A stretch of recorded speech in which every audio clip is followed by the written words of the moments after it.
اردو تقریر پیش کرنے کے لیے میں درجہ چہارمویں کے ایک چھوٹے سے طالب علم محمد احسن سلمہ کو دعوت دیتا ہوں کہ وہ بچہ آئے اور تقریر پیش کرے.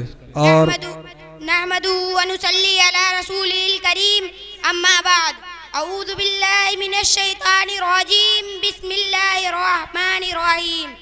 قال النبی صلی اللہ علیہ وسلم طلب العلم فریضۃ علی کل مسلم. میرے ہاتھ میں قلم ہے میرے ذہن میں اجالا، میرے ہاتھ میں قلم ہے میرے ذہن میں اجالا، مجھے کیا دبا سکے گا کوئی ظلمتوں کا پالا. مجھے فکر و امن عالم تجھے اپنی ذات کا غم، مجھے فکر و امن عالم تجھے اپنی ذات کا غم. میں طلوع ہو رہا ہوں تو غروب ہونے والا. محترم صدر محفل، معزز سامعین کرام، السلام علیکم ورحمۃ اللہ وبرکاتہ. آج مجھے جس موضوع پر لب کشائی کا موقع ملا ہے اس کا عنوان ہے علم کی طاقت. علم وہ طاقت ہے جس نے انسان کو جو انسان کو جہالت، اندھیروں اور غلامی سے نجات دلاتا ہے اور اسے سر بلند کرتا ہے.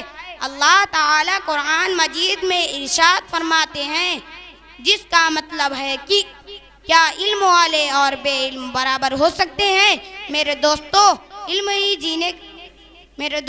علم وہ طاقت ہے جس نے انسان کو پتھروں کے دور سے نکال کر آج کے ترقی یافتہ دور میں داخل کیا.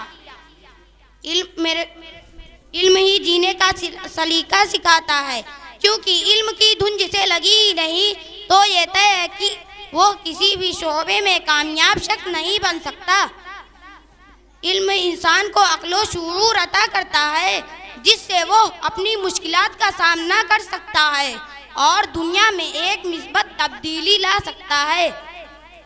سعادت عبادت ہے علم، سعادت سعادت عبادت ہے علم، بصیرت ہے دولت ہے طاقت ہے علم.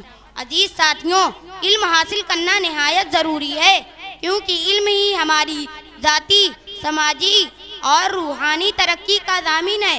یہ ہمیں بہتر انسان بننے میں مدد دیتا ہے اور جو دنیا اور آخرت دونوں میں کامیابی کا ذریعہ ہے. علم ہی سے انسان ہے، علم جو نہ سیکھے وہ حیوان ہے. اللہ تعالیٰ سے دعا ہے کہ ہمیں علم سیکھنے اور اس پر عمل کرنے کی توفیق عطا فرمائیں. آمین. السلام علیکم ورحمۃ اللہ وبرکاتہ. بہت اچھے. دیکھیے